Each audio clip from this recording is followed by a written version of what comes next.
my first book, Glory Happening, was kind of as I was starting to deconstruct some things from my childhood faith, you know. Yes. I was just starting to consider, you know, mystery instead of just God, or patriarchal views of he as God. Thank And God. I think after beginning deconstruction, I was able to move into what this book does, which is more decolonizing. And I think it's an Ah, interesting, I've been thinking about the steps that I had to take from deconstruction to decolonizing, that they're a little different. And for me, I don't think I could have gotten to the decolonizing stage without the deconstruction first. Like, it was kind of a primer almost for me. And I've been thinking about that a lot throughout, just since the book came out. can you give me a one sentence definition how you're using those two terms? Yeah. So in my mind, deconstruction is examining those systems, right, that we grew up in. Yes, yes.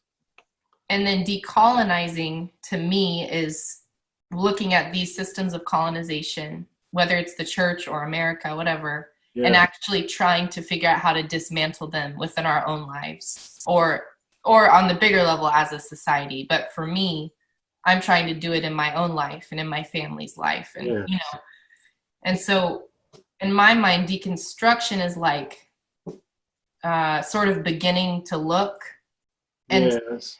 pick apart a little, and then decolonizing is really trying to take it apart and see A what comes. further stage of That it. makes sense? I think so, but I've never heard anybody put it that clearly. And of course, you know, not everybody would have that definition, I don't think. But Yeah. it works. It works.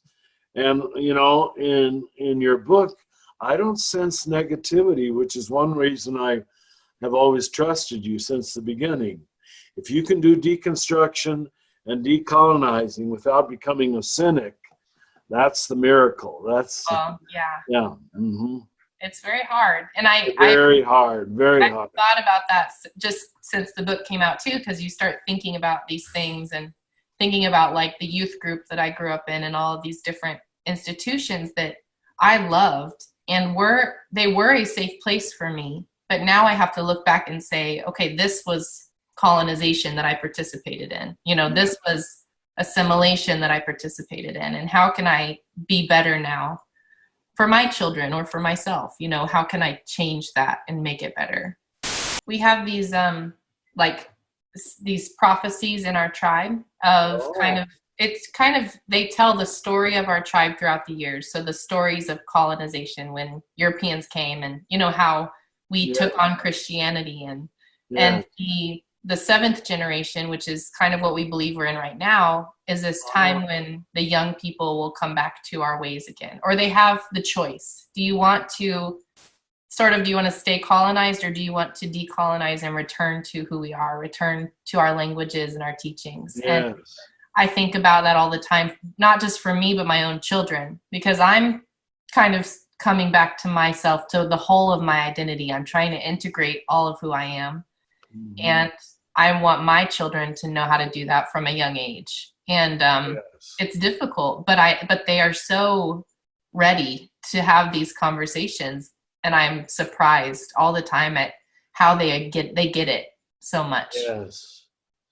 And you know, our big teaching here, and the important thing is you teach it in a include and transcend way. Include and transcend. That's the art form. Yeah. But we never allowed you to include. It was all by our analysis, period. That's not fair. It's not true. Right. Yeah.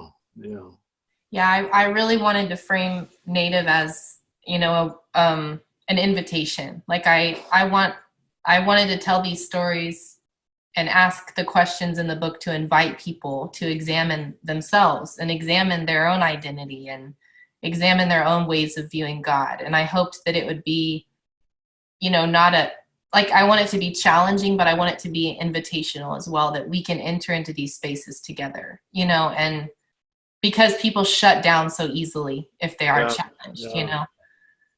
And I think you achieved it, Kaitlin. I really do. I'm not flattering you. The whole book is invitational. And that's what people need right now. We're just so scared and so hurt, and where this pandemic is going to lead, none of us know, but it doesn't make for open-minded thinking and understanding. It makes for cowering, and there's nothing in your book that encourages that.